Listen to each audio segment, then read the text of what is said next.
I am calling Rashmi from 5th standard to give their speech.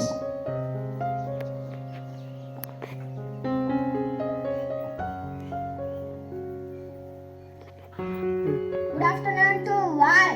My name is P. Rashmi. I am studying in 5th standard in Golden Nursery and Primary School of Thagirayur.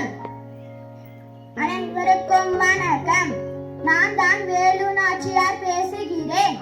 என் நாட்டு மக்களே, வீர மறவர்களே, இதோ பாருங்கள், நம்முடைய அழகான சிவகங்கை மண்ணில் அஞ்சர்களாக ஆங்கிலேயரின் கொடி பறிக்கிறது. இது எவ்வளவு பெரிய அவமானம்! நம் மண்ணை அவர்கள் பிடுங்கிக் கொள்வதா? நாம் அடிமைகளாக வாழ்வதா? பரங்கிகளே, ஆங்கிலேயர்களை எதற்காக எங்களிடம் வரி கேட்டீர்கள்? வானம் பொழிகிறது, பூமி விளைகிறது, இதில் உங்களுக்கு என்ன பங்கு? நான் தான் என் வீரத்தை நீங்கள் இன்னும் பார்க்கவில்லை. வீரர்களே, நம் கையில் இருக்கும் வாட்கள் சும்மா இருக்க கூடாது. பைக்கை தூக்கி எறியுங்கள்.